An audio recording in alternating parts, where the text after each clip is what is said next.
It's Matthew. Welcome back to MTR. I was watching this video from Rick Beato called What If Stairway to Heaven Came Out Today? And there was quite a good discussion and was centered around speaking to his daughter and her thoughts about Stairway to Heaven as a composition. And of course, Stairway to Heaven is such a classic. I mean, who does not think Stairway to Heaven is probably the best or one of the best rock songs composed of all time? And there are so many reasons for it. But there was one part of this video which really got me. And I love watching Rick play and demonstrate his stuff, where he went through the structure of the piece and then said, then there was this weird like fanfare section in the middle. This the one that really lifts the piece, which is like nothing we've heard before. And I'd like to talk about that and then speak about a little bit more my thoughts on Stairway to Heaven and some of the awesome features behind it that I can elaborate on in Rick's. Okay. About 6 minutes into the song. It takes a while to grow. Fifth verse. And we know it grows really. 5 verses. I mean, it's insane. And then where do we go? The drums enter before that. Yeah. Really, I think on the verse before that, the if drums there's a enter. bustle in your I can't play head, the song here, verse. but I can play my mock-up because we go into the breakdown. Rick got in section. trouble for copyright I call stuff. it kind of the fanfare section of the song, Which is not very nice. And this is me doing the breakdown of section of Stairway to Heaven and the solo. So I'm going to play it here. Check it out. It's interesting that this hasn't actually gotten picked up for copyright, because this is like proper the song.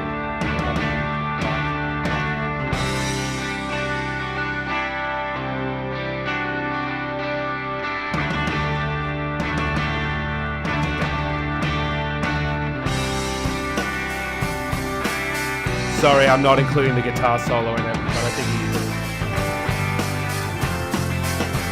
That fanfare actually, Rick part didn't. there is one of the greatest parts ever in rock music, Yes. right?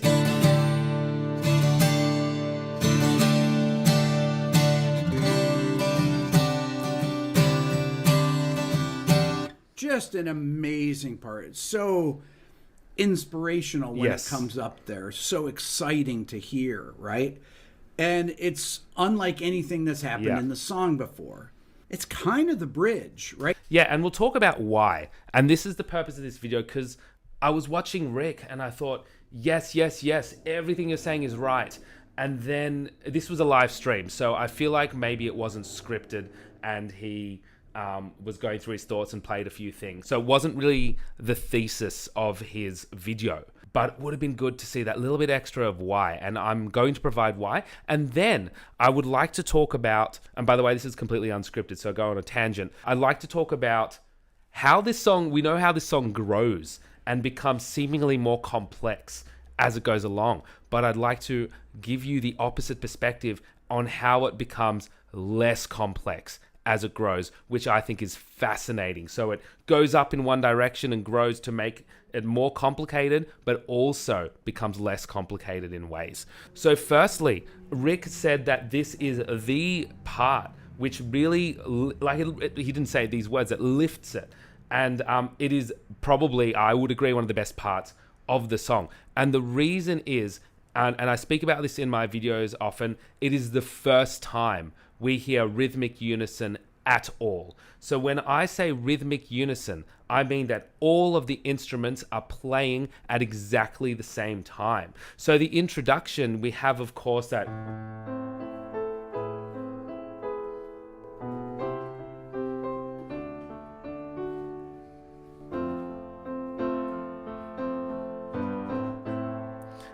And that's something that kind of gets drilled into us for the first few verses, of course. But the melody itself, or the vocals, has a hint of that rhythm and that pitch movement, but it's never in line at the same time with it.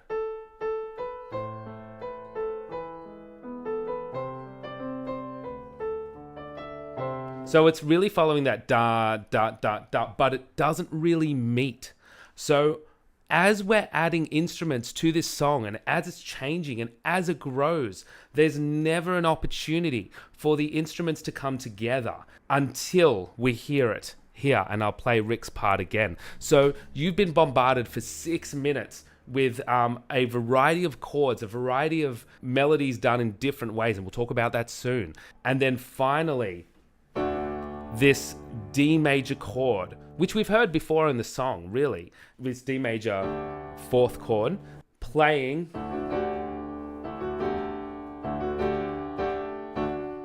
to a C9. But it's not just that melody on the guitar. We've got the keyboard, the synth, we've got the drums, everything. Bum, bum, bum, bum, bum, bum, bum, bum, bum, bum, bum. Then going into more independent rhythmic parts. That is my first point in this video, to show that this part blows us away for that reason, and not that reason alone, but really, if there was a independent rock drum beat behind it, we wouldn't get anywhere near the same effect and have the satisfaction that we have. So we have an independent moving rhythm. Here we go. Bum.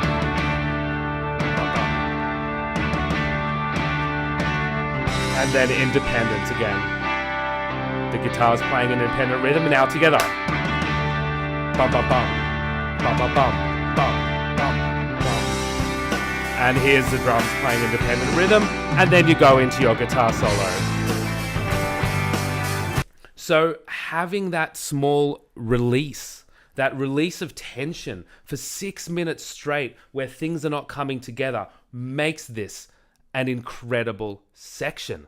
But that's not all. I'm going to talk about how I feel whilst this piece of music builds, it actually becomes less complex harmonically, or less complex in terms of the chord progression, and the effect that that has and why.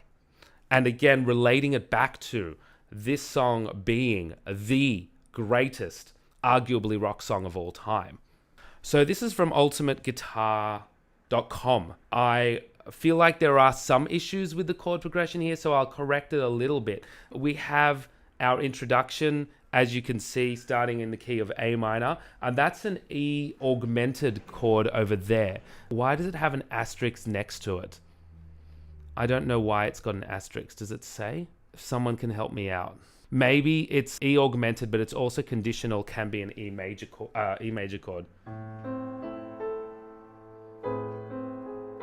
And I'm holding an A at the bottom.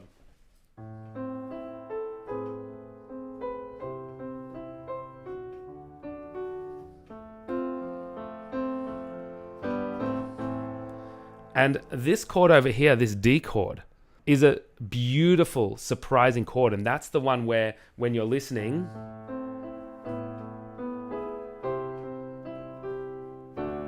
it really is, that's the one that makes you feel, because it's not a part of the key. So we've established our key here of A minor, thrown in a D major chord. It's gorgeous. Straight to an F major chord, so going back into the key of A minor, and then G, A minor. So we're following this chord progression through. It's a creative chord progression, throwing in that D major chord, and we hear it. We hear it often. When the first lyrics come in, there's a lady who's sure. And then we've got, towards the end of that part, the ooh, she's buying a stairway to heaven. So it's using, again, this D major chord. So again, we have this same chord progression in this second verse. However, what happens here in this section is the first time where something new has come up, something that we are now very familiar with towards the end. Without breaching copyright, let's take a listen very, very, very, very quickly.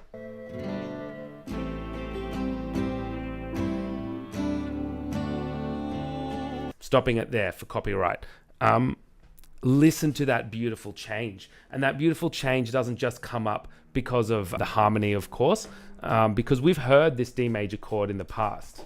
So this is the first part where I feel like the chords are a little bit wrong here, so just ignore based on where they're actually on top of the lyrics. What if I told you that just before this came in, just before this "Ooh Makes Me Wonder" bit come in,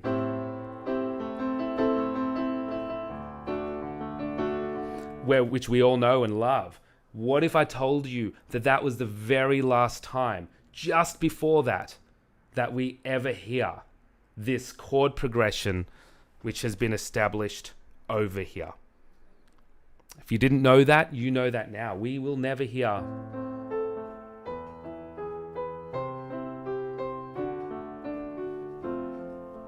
it again in this song.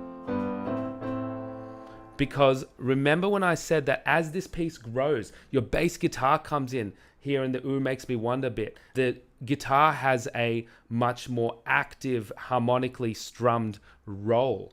And we have now moved away from this more kind of classical feeling. This E augmented chord does not show up again. The D major chord, of course, does, but not in the context of this chord progression that we have had bombarded in our head for 2 minutes, almost the length of a standard pop song. So here we have this new idea, which is gorgeous and beautiful, but it makes you wonder where this chord progression, doesn't make you wonder where this chord progression has ended up going, because now we are actually, as we grow, becoming less complex harmonically.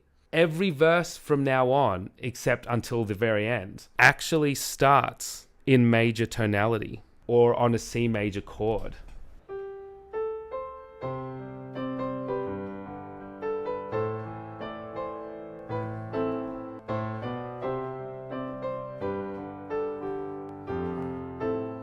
And what did we notice about that verse? The verse is now lacking the D major chord. So what Jimmy Page and Robert Plant have done here is they have taken away all those beautiful, unexpected chords. Firstly, the E augmented. Secondly, the D major chord. They've taken that away and replaced it with a more generic chord progression using chords 1, chord 5, chord 6, chord 4. So this is now on generic pop song realm. But we don't realize that because it's growing, and it's growing texturally. The roles of the instruments are changing. You have some amazing different sound sources or performing media, those pipes, the synthesizers, of course the electric guitar. The drums haven't come in yet. We now have a back and forth between this new, I guess, more generic chord progression and the Makes Me Want a Bit.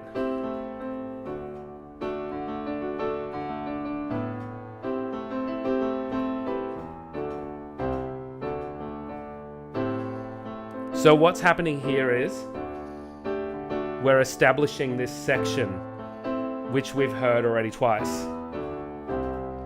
The only time this D major chord returns. So as we investigate this chord progression again, and it's whispered that soon, if we all come to tune, if we all call to tune, the piper will lead us to reason, still using these very generic chords.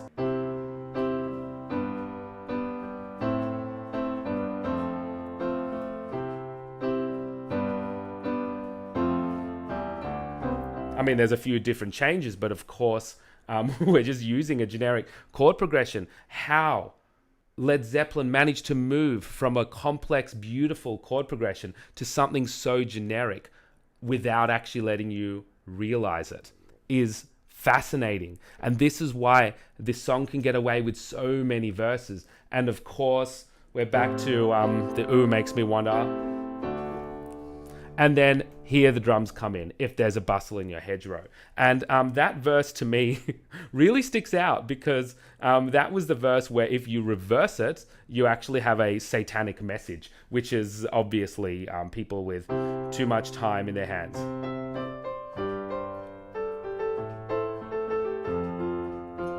Of course, then we go again to the Ooh Makes Me Wonder. Another verse. So we're being bombarded.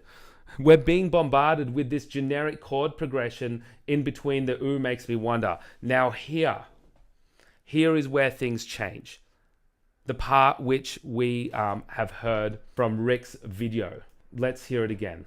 Listen to this, keeping in mind that we have now been taken on a journey for 6 minutes. Only 2 verses used.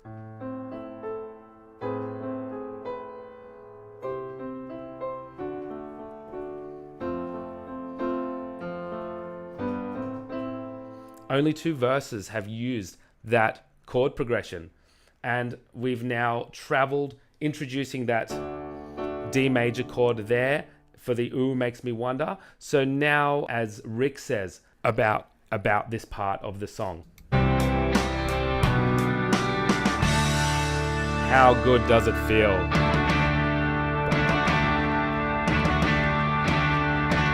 Remember, it's the first time we've heard rhythmic unison, all the instruments playing the same rhythm together, including the drums. Bum, bum, bum, bum, bum, bum. And then they move independently, and here comes a guitar solo. And that fanfare part there is one of the greatest parts ever in rock music. Rick summed that up well. One of the greatest parts ever in rock music. Why? Because of the breaking down of a complex chord progression, of the building up of layers of sound, and of never having any parts together, the whole part, all of them together as rhythmic unison, until hitting that D major chord, which has been teased throughout. Because remember that Led Zeppelin have removed that D major chord from the chord progression of the verse, as to even make you more sensitive to it when it comes up. But not only that, I mentioned that this song becomes less complex as it goes along, which is a little bit strange, right? Because we know that it kind of feels like it's getting more complex. So what happens? We had before this chord progression, C, G, A minor, C, G, A minor. So again, it's a less complex chord progression than the beginning. That happens. The greatest part of rock music. Then your guitar solo. But what happens in the guitar solo is what makes this both more complex and less complex at the same time. Because we have now transformed this chord progression into the following very generic chord progression.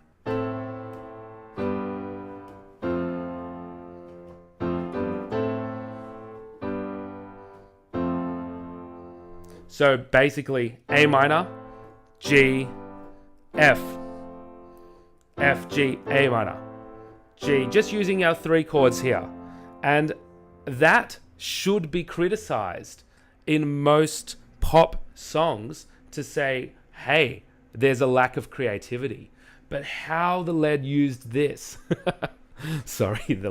how Led Zeppelin used this for their own creativity is fascinating. That you start off complex and become so simple, but you don't notice it because of the build-up. And the first time we hear that chord progression is in the guitar solo. So it's no mistake that the most simple chord progression comes in with arguably the most complex melodic part. What better way to introduce a very simple chord progression, so much so that the listener doesn't realize how simple it is, by introducing it when there's a complex guitar solo, guitar melody. So throughout the rest of the song, we are now sticking with this chord progression.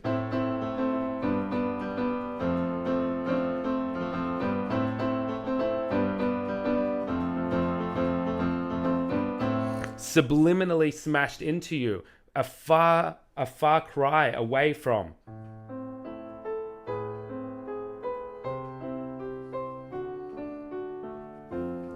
Can you hear how the complexity of this chord progression is so much, it's so much more than...